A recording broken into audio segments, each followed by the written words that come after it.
Hola, hoy nos espera una exploración, bastante interesante sobre algo que muchas organizaciones intentan, pero donde, bueno, pocas realmente triunfan. Las metodologías de mejora continua. Queremos entender por qué fallan tanto. Hola, sí, es un tema clave, ¿verdad? Se habla mucho, pero los resultados sostenidos a veces cuestan. Exacto. Y nos basaremos bastante en un análisis de José Fernando Quintanilla Gurdillo, que plantea una idea potente. Un efecto dominó. Interesante lo del dominó. Sí, en la secuencia Gemba. Luego 5S, Kaizen y Lean Six Sigma. Una secuencia muy lógica, por cierto. La misión hoy es desentrañar cómo un fallo al inicio, en el Gemba, por ejemplo, puede derrumbar todo el edificio de la mejora. Claro. Porque parece que no se trata solo de aplicar herramientas, sino de seguir una lógica, una progresión, que es, digamos, más frágil de lo que parece. ¿Listos para analizarlo? Listísima. Es una excelente manera de plantearlo, ¿eh? Esa secuencia lógica es, como dices, clave. Primero, Gemba, ir a ver la realidad, donde sucede el trabajo. El punto de partida. Exacto. Luego, 5S, para ordenar, para disciplinar ese espacio. Después, Kaizen, que es la mejora constante, ¿no? Con pequeños pasos. Incremental. Eso, incremental. Y al final, digamos, la artillería pesada, Lean Six Sigma, usando datos para optimizaciones más profundas, más estadísticas. Entendido. Y la metáfora del dominó, es muy acertada.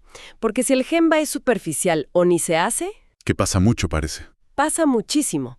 Entonces las 5S terminan siendo solo cosméticas, una limpieza y ya. Claro, maquillaje. Exacto.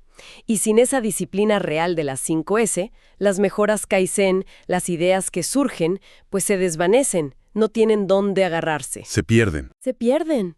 Y lanzar Lean Six Sigma sobre esa base inestable, bueno, es casi un desperdicio de recursos, ¿no? Totalmente. Todo apunta a que más allá de las herramientas en sí, lo fundamental, lo que está debajo, es la cultura organizacional y un liderazgo que realmente crea y participe en esto. Que se comprometa de verdad. Entendido el concepto general, esa visión de conjunto. Pero, a ver, ¿dónde empieza a torcerse esto en la práctica real? Hablemos del Gemba. El primer paso. El primer paso, ir al lugar de los hechos, observar, entender, suena fundamental, casi obvio, diría yo. Debería serlo. Y sin embargo, aquí está el primer gran tropiezo, parece. Muchas iniciativas arrancan omitiendo este paso crucial, o haciendo un Gemba Walk, que es más un paseo turístico, como decías, que una observación real. Sí, una visita rápida. El análisis que tenemos sugiere algo fuerte. Un 68% de las implementaciones de mejora empiezan sin un diagnóstico Gemba adecuado. Es altísimo. Impactante, ¿verdad? Sabiendo su importancia, ¿por qué crees que sucede esto tan a menudo? ¿Es solo falta de tiempo o hay algo más de fondo? Es una pregunta clave. Yo creo que va más allá de la falta de tiempo, ¿sabes? A menudo refleja, quizá una falta de humildad en el liderazgo. ¿Cómo así? Una creencia implícita de que ya sabemos cuál es el problema desde la oficina, o que no tenemos tiempo para eso. Entiendo. También puede ser visto como una tarea menor, una simple supervisión, como decías, en lugar de una oportunidad estratégica real para entender la operación y conectar con la gente. Se subestima muchísimo el poder de ir y ver. ¿Y las consecuencias de saltarse eso? Son directas, ¿eh? Se toman decisiones basadas en supuestos, no en hechos concretos, vistos allí. Claro. Se ignora lo que a veces se llama la fábrica oculta. La fábrica oculta. Suena interesante. Sí, es todo ese potencial de mejora que está escondido en las ineficiencias diarias, en los pequeños problemas, que solo se ven estando ahí, hablando con la gente. Entiendo. Cosas que no salen en los reportes. Exacto. Y algo fundamental, se daña la credibilidad del liderazgo. Si los jefes no muestran un interés genuino en entender el trabajo real, ¿cómo pueden esperar que el equipo se comprometa después con los cambios que proponen? Tiene todo el sentido. Hay un ejemplo que mencionaba el análisis, que ilustra esto muy bien. A ver. Una empresa en Estados Unidos. Tenían un cuello de botella terrible en un equipo de prueba. La gerencia lo veía como un problema súper complejo desde lejos. Lo típico. Pero un líder decidió ir al Gemba, bajar, hablar con la gente. ¿Y qué descubrió? ¿Qué pasó? Que uno de los grupos que supuestamente compartía el equipo ya ni lo usaba. Habían encontrado otra forma de hacer las cosas. No me digas. O sea, el problema... El problema que parecía irresoluble desde la oficina se evaporó con una conversación en el lugar correcto. Parece tan obvio. Bueno, después de que se descubre, claro. Exacto. Y eso subraya algo importante. Gemba no es solo ver, es mostrar respeto. Es preguntar por qué varias veces, con curiosidad genuina, no como un interrogatorio. Entender de verdad. Claro, cuando esta etapa se hace mal o se salta, como vimos que pasa mucho, se erosiona la confianza desde el minuto 1. La solución parece sencilla. Ir, observar, preguntar, respetar.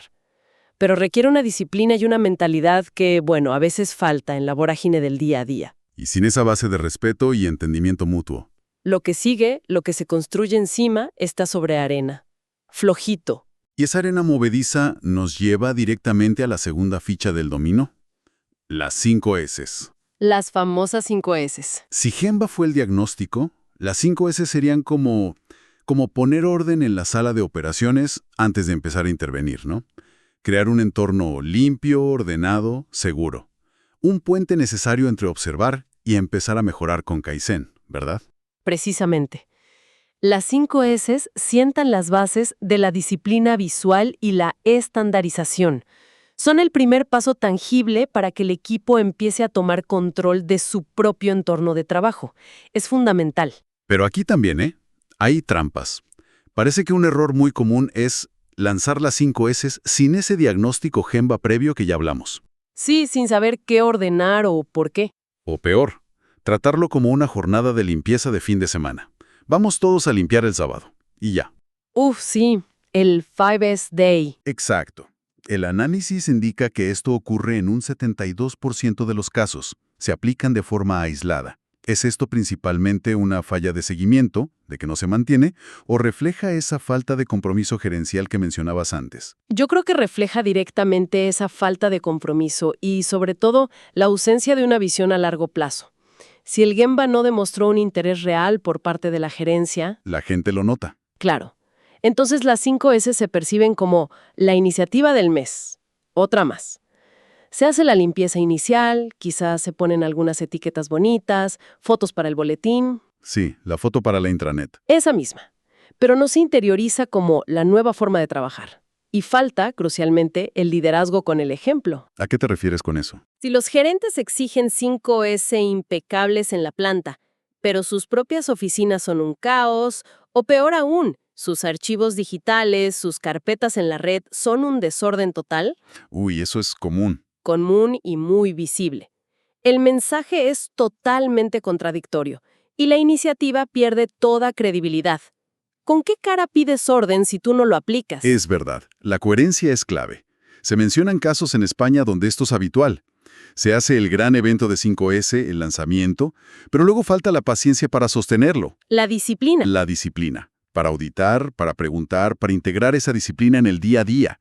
Al final, el orden dura poco, no se ve el impacto real en la productividad o la seguridad, y la gente obviamente se desmotiva. Totalmente. Es como si la organización tuviera una reacción alérgica a la disciplina sostenida. Totalmente. Y esa alergia a la disciplina es un síntoma claro de que la base cultural no está lista.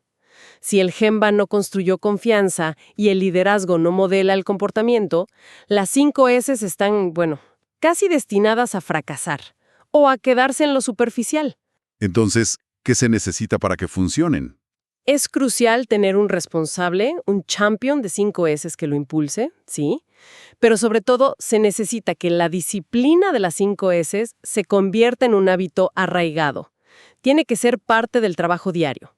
Y esto tiene que pasar antes de pensar en lanzar iniciativas de mejora continua como Kaizen. Tiene lógica. Intentar mejorar, hacer Kaizen, sobre un entorno caótico, desordenado, donde no encuentras las herramientas, donde hay riesgos, es increíblemente ineficiente y frustrante. Entendido. Entonces, pongamos que lo logramos. Superamos el Gemba superficial, logramos implantar y, lo más difícil, sostener las 5 S's. Ahora sí, parece que estamos listos para Kaizen, ¿no? Ahora sí. La mejora continua incremental. Esos pequeños cambios que vienen de todos, idealmente. Aquí es donde la rueda de la mejora debería empezar a girar por sí sola, ¿o no? Idealmente sí. Kaizen es una filosofía poderosísima. Busquen podear a todos, a cada persona en su puesto, para identificar y solucionar problemas en su área. Es el motor de la mejora diaria constante. Suena genial, pero de nuevo, la realidad parece ser más compleja. Un error frecuente es intentar implementar Kaizen sin esa base sólida de 5 S's que acabamos de discutir. El tercer dominó que cae. Exacto. El análisis dice que un 65% de los proyectos Kaizen arrancan así, sobre terreno inestable. Y además, aparece un monstruo conocido, la resistencia al cambio. Uf, sí, siempre presente. Especialmente parece en los mandos intermedios. ¿Por qué crees que Kaizen, que suena tan positivo, genera tanta resistencia a veces? Bueno, la resistencia es natural ante cualquier cambio, ¿no? Pero en Kaizen se acentúa por varias razones. Primero, lo que decíamos, si no hubo una participación genuina desde el Gemba y las 5 S's, la gente siente que es otra cosa más que les imponen desde arriba. Otra iniciativa más. Exacto. Segundo, los mandos intermedios. A menudo se sienten amenazados, fíjate. Ven Kaizen como una pérdida de control, porque ahora las ideas vienen de abajo, o incluso como una crítica a su gestión anterior. ¿Por qué no se me ocurrió a mí antes? Entiendo. Puede afectar egos o zonas de confort. Totalmente. Y tercero, y esto es muy importante, muchas veces faltan los sistemas para gestionar Kaizen. No basta con decir, hagan Kaizen. Sistemas. ¿A qué te refieres exactamente con sistemas para Kaizen? Me refiero a la gestión diaria, a la rutina. Por ejemplo, reuniones cortas de equipo, de pie, frente a un tablero visual, los huddles o reuniones de 5 minutos. Ah, ok. Tableros donde se proponen ideas de mejora, se discuten brevemente, se priorizan, se asignan responsables claros y, crucialmente, se da seguimiento al progreso con indicadores clave, los famosos KPIs, ¿no? Key Performance Indicators. Visuales, que todos vean. Eso es, visibilidad y seguimiento. Sin estos mecanismos, las ideas de mejora, por buenas que sean, se pierden en el aire, o se implementan a medias, o nadie sabe si funcionaron. Kaizen necesita estructura y visibilidad para funcionar de verdad. No puede ser solo una caja de sugerencias olvidada en un rincón. Claro, sin seguimiento, el entusiasmo inicial se apaga rapidísimo. Las consecuencias son esas que mencionas. Ideas brillantes que mueren en el papel, mejoras que se revierten a las pocas semanas, frustración generalizada. Exacto. Se estima que más del 70% de los fracasos en proyectos de mejora, en general, se deben a esta mala ejecución y a la falta de seguimiento. Es altísimo. Dramático, sí. Pero para no ser solo pesimistas, también hay éxitos, claro. El análisis cita un caso interesante en Perú, en el sector de manufactura. A ver, cuéntame. Tenían un problema serio con el largo tiempo de fabricación de un adhesivo. Era un proceso clave. Aplicaron Kaizen, pero bien, buscando la causa raíz, involucrando a la gente del proceso. ¿Y qué encontraron? Resultó ser algo tan específico como sarro acumulado en un reactor, algo que quizás desde la oficina nunca hubieran imaginado. Fíjate. Algo físico, concreto. Exacto. No solucionaron, implementaron una rutina de limpieza y redujeron el tiempo de fabricación más de 3 horas por lote. Un impacto enorme. ¡Wow! Eso sí es un Kaizen efectivo. Demuestra que el método funciona. Y muy bien, cuando se aplica con rigor, ¿no? Exacto. Ese ejemplo peruano valida perfectamente que Kaizen, aplicado sobre la base correcta de 5 S's y con un enfoque disciplinado en buscar y eliminar la causa raíz, es tremendamente efectivo. Pero requiere. Requiere involucrar a la gente correcta, formarla en herramientas simples de solución de problemas, no hace falta ser ingeniero, y sobre todo crear ese sistema de gestión diaria que mencionaba. Reuniones, tableros, seguimiento. Kaizen necesita el orden y la disciplina de las 5 S's para florecer de verdad. Son como dos caras de la misma moneda, se necesitan mutuamente. Bien, me queda claro. Hemos navegado por Gemba, 5 S's y Kaizen. Llegamos a la última ficha del dominó, la que a menudo se ve como la más avanzada o sofisticada. Lean Six Sigma, LSS. La culminación, dirían algunos. Metodología robusta, mucho dato, estadística. La artillería pesada para problemas complejos y reducción de variabilidad. Casi la meta final del viaje de mejora. Así es. LSS combina la filosofía Lean de eliminación de desperdicios con la potencia estadística de Six Sigma para reducir defectos y variabilidad. Es muy potente, sin duda, para optimizar procesos y lograr resultados significativos. Pero aquí, la caída del dominó parece ser más estrepitosa, más ruidosa. Y más cara, generalmente. Exacto. El análisis sugiere que los fracasos en LSS suelen ser los más costosos y están directamente ligados a los fallos previos en la cadena. El error principal que se identifica: lanzar LSS sin una cultura Kaizen ya establecida, sin esa mentalidad de mejora continua ya instalada en la gente. Intentar correr antes de caminar. Tal cual. Un 78% de los fracasos de LSS se achacan a esta falta de cultura previa. Es muchísimo. Impresionante, ¿sí? Y otro punto crítico que sale: seleccionar proyectos para LSS sin un impacto estratégico real en el negocio. Más del 30% de los fracasos vienen por ahí. Mi pregunta es, ¿estamos a veces usando un martillo pilón para clavar una chincheta? ¿O peor? O peor aún, usando el martillo pilón sobre una estructura que no está preparada para soportarlo. Aplicar análisis estadístico complejo, herramientas sofisticadas de LSS a un proceso que todavía es fundamentalmente caótico o inestable, porque no se hizo bien el trabajo de 5S y Kaizen previo. Es profundamente frustrante y muy poco efectivo. Mucho esfuerzo para poco resultado. Exacto. Además, si la cultura no está acostumbrada a la mejora continua diaria, a cuestionar el statu quo, a usar datos básicos, LSS se topa con un muro de resistencia cultural enorme. ¿Por qué? ¿Cómo se percibe? Se percibe como algo muy complejo, solo para expertos, los cinturones negros, los black belts, y no como parte del trabajo de todos. Se ve como una carga adicional, no como una forma de mejorar el trabajo. Entiendo. Esto me hace pensar en el caso que se menciona de The Home Depot bajo la dirección de Robert Nardelli. Ah, sí, un caso muy estudiado. Ese con mucha rigidez, con un enfoque muy fuerte en eficiencia operativa y reducción de costos. Parecía lógico en papel, ¿no? Optimizar operaciones en una gran cadena. Desde una perspectiva puramente financiera, quizás. Pero el resultado fue, bueno, bastante negativo para la cultura de la empresa y sobre todo para el servicio al cliente.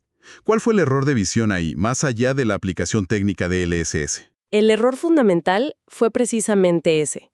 Una visión puramente técnica y financiera que ignoró por completo el factor humano y el valor central que hacía exitosa a la compañía. ¿Cuál era ese valor? Home Depot había construido su éxito sobre una cultura de servicio al cliente muy experta. Tenían personal apasionado por el bricolaje, que sabía mucho y asesoraba bien a los clientes.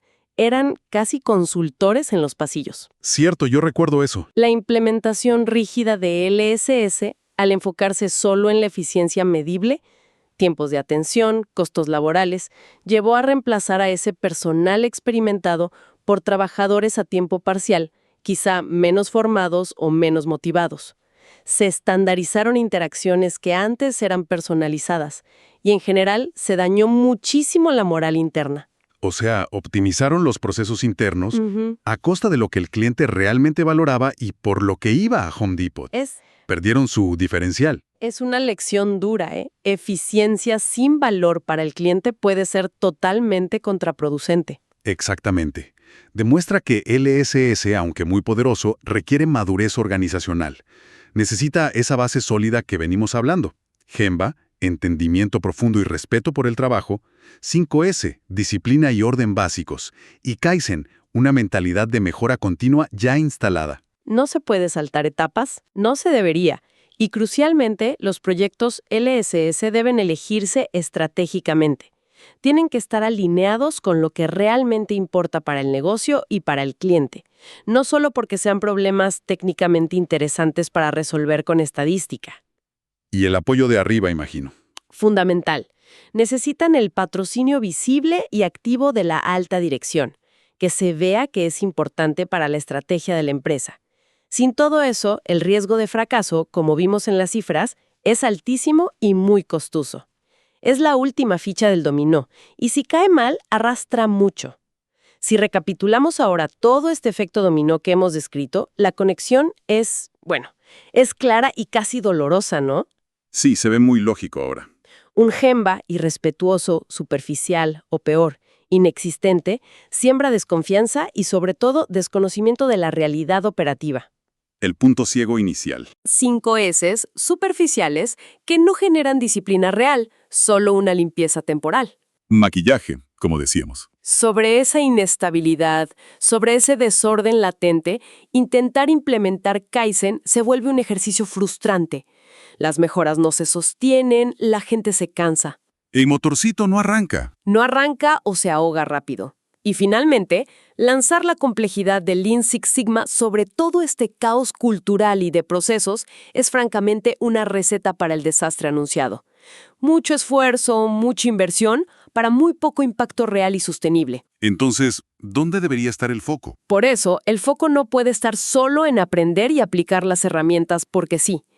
El éxito real, el que perdura, viene de cultivar pacientemente la cultura adecuada. La cultura primero. Sí, de tener líderes que no solo aprueben la iniciativa desde su escritorio, sino que la vivan, la impulsen con el ejemplo diario. Y de tener la disciplina organizacional para construir la casa ladrillo a ladrillo, empezando por unos cimientos sólidos. Paciencia y constancia. Queda muy claro.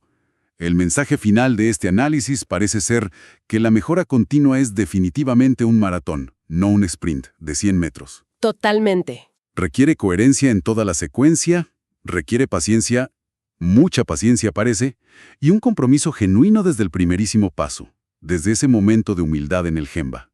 Humildad y respeto. Intentar atajos, buscar la píldora mágica de la eficiencia o implementar sobre la herramienta de moda, como hemos visto a lo largo de esta conversación, casi siempre termina mal, o al menos no da los frutos esperados. Así parece ser. Ha sido una exploración muy esclarecedora de por qué fallan estas iniciativas tan a menudo, a pesar de las buenas intenciones que suelen tener.